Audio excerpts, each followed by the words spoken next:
So here with the non-conservative form of the equation, we have brought it here in this one. And now I am interested to obtain the conservative form of the equation for the Navier-Stokes equation. Now my interest is to obtain the conservative form of the Navier-Stokes equation. So initially what I have done is I have taken the substantial derivative, that is rho du by dt on the left hand side of my equation. This just I have taken on the left hand side of my equation, that is rho into du by dt. This equation I have taken it and I have rewritten that left hand side only term. The left hand side only term I have written it as rho du by dt is equivalent to, can I write it like this in the partial derivative form? So this can be written as rho into dou u by dou t plus rho v dot delta u. So this equation, which is in the direction of the x, I have rewritten it as, so this is from the, again you may be questioning that from where this particular equation has come. So if you refer to the previous sessions, so that is the substantial derivative and the divergence theorems. From the substantial derivative and the divergence theorems, so there we have understood about this particular theory related to the substantial derivative and the divergence form of the equations, or the physical importance of the divergence of the velocity.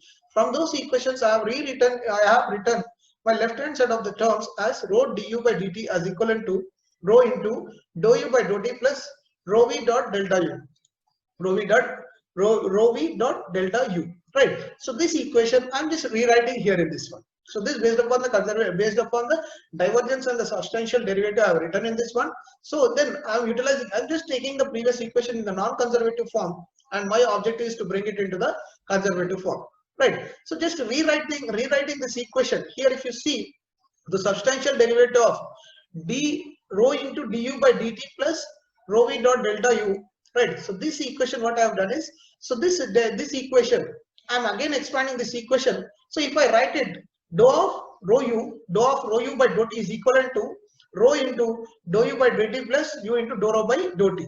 So in this one, if I obtain this, what is the term available here in this one is rho dou u by dou t can be replaced with an equation of dou of rho u by dou t. So just I have got it only in the partial derivative form of the equation, so which is dou u by dou t. So that is rho and u both are variable with respect to the time.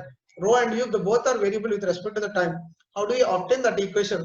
So that equation only I have expanded it here, and again I'm going to substitute this term of rho dou u by dou t in this equation. My intention is to bring my non-conservative form of equation into the conservative form of equation. I'm just rewriting that equation, and here in this dou into dou u by dou t the equation. So to obtain this term, so have taken it as dou of rho u by dou t is equal to rho into dou u by dou t plus u into dou rho by dou t. So that is in the partial derivative form.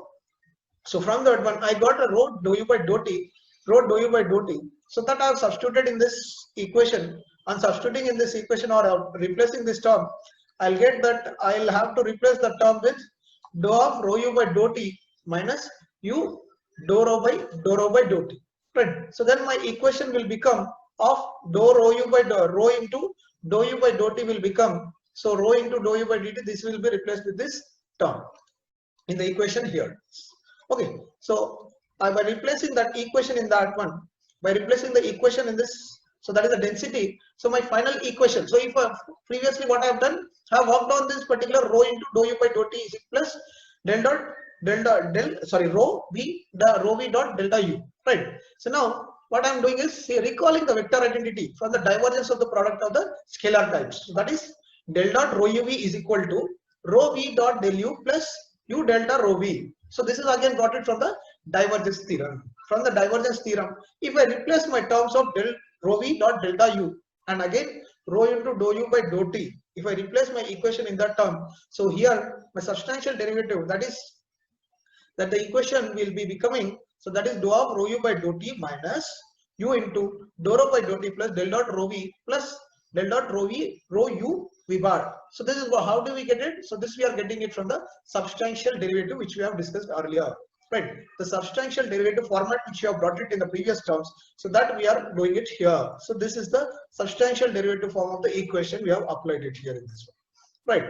So here one equation which was rho du by dt, so from that equation we have brought this one, right? And currently from this equation we have brought the resultant equation as dou of rho u by dou t minus u dou rho by dou t, this equation terms. and this term I have brought it into this inside this equation. Now here if you see, here in this equation, so this is exactly representing the continuity equation. Is it representing the continuity equation along that particular fluid flow? Yes. So this is representing the continuity equation of the fluid flow, which already stated that the continuity equation, the fluid is under the continuum. So that means the terms which is available inside this brackets will go to 0. So finally I am remained with an equation of dou of rho u by dou t plus del dot rho uv. So that is the equation which we are applying it here in this one. And finally your equation. So when you substitute back in our equation of rho du by dt is equal to minus dou p by dou x tau xx dx plus tau yx by dy tau zx by tau dou z plus rho into fx. So this equation will be turning into dou of rho u by dou t plus del dot rho uv. So that we are replacing the term in the brackets has become 0 in the previous equation. So here in this equation this has become 0. This has become 0, and we have resulted with the equation of rho du by dt is equal to minus, this is what the equation available. Now substituting the terms which you have obtained here in this one. So that is rho du by dt is equal to this term. So this term have substituted in the equation. So my left hand side has been replaced with dou rho u by dou t plus del dot rho uv, and my right hand side term equations if you see again it is remained in the same format. That is dou p by dou x plus dou tau x by the whatever the notations we have given in these terms. So that is we have applied it here in this one, and finally the non-conservative form of equation has brought into the conservative form of the equation. So this equation is called as a Navier-Stokes equation in the conservative form. This equation is called as the Navier-Stokes equations in the conservative form. So we have brought it from the, we have derived this equation in the conservative form and non-conservative form of the Navier-Stokes equation. That is the momentum equation for the fluid flow. Momentum equation. So that is called as the Navier-Stokes equation for the fluid flow. So resulting it from the non-conservative form initially we have brought it, and from the non-conservative form we have brought it into the conservative form, and finally the resultant equations we have brought it in terms of this conservative form of the Navier-Stokes equation, applying the equations here in this one. Okay, so applying the equations we have brought it in the Navier-Stokes equations in the conservative form.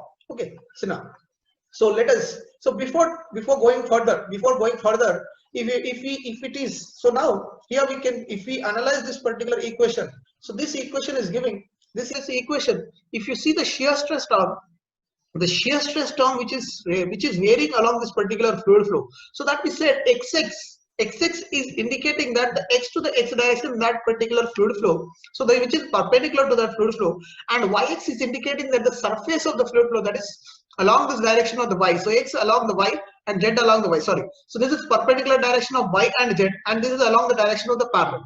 So one it is in the parallel direction, other two are in the perpendicular direction. But from our fluid mechanics, if we recall this equation of tau, from our fluid mechanics, if we recall the equation of the shear stress, what is the shear stress expressed as? Shear stress is expressed as tau is equal to, so shear stress is expressed as, can anyone tell me what is it from the Newton's law of viscosity? Shear stress is expressed as tau is equal to mu into du by dy.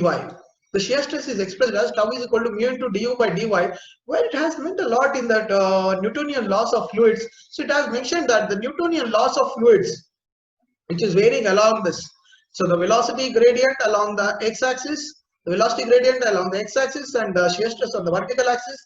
So that has stated that whether the fluid, if it is following the proportionality in between the t, in between the velocity gradient and the Newtonian, that is shear stress, then it is called as a Newtonian fluid. And when it does not obey the Newtonian laws of viscosity, then it will be called as non-Newtonian fluids. So that means even so that means in our equation of either conservative form or non-conservative form, if we see the tau is actually related with the fluid properties, right? So whenever we are talking about the fluid property, so it is also related to the viscosity of the fluid, right? So in order to address that viscosity of the fluid, let me take the Newtonian laws into consideration. Let me take this Newtonian laws into consideration and discuss about this equation of momentum further with respect to this particular conservative and non-conservative conservation form. So, but whereas in this particular term, for the Newtonian fluids, and the stress terms can be expressed as But as far as we know that the stress terms or from the Newtonian laws of viscosity, tau is equal to mu into du by dy. So rewriting that particular term, so here we have added with a one more term name, so that it is from the Stokes hypothesis. We have written with the second viscosity coefficient in this one, and resulting the Stokes hypothesis, which is resulting the equation as tau xx has been given as lambda into del dot v plus 2 mu into dou u by dou x, where lambda into del dot v is varying with respect to the axis that is in the parallel direction, and the other two are varying in the perpendicular direction. So resultant variations in the other direction, so that when we are going in the tau xy direction, so where it is equal to the tau yx term, so it can be expressed as mu into dv dou v by dou x plus dou u by dou y. So these are resultant terms obtained by the shear stress acting in the fluid flows, shear stress acting on the parallel planes and acting in the perpendicular planes. So these Newtonian fluid stress terms would be added to the Newtonian, so that is Navier-Stokes equation in the conservative form. By adding this one, the resultant equations, we will be calling it as Navier-Stokes equation. We will be calling it as Navier-Stokes equation in conservative form. So this is our resultant equation of the Navier-Stokes equation in conservative form.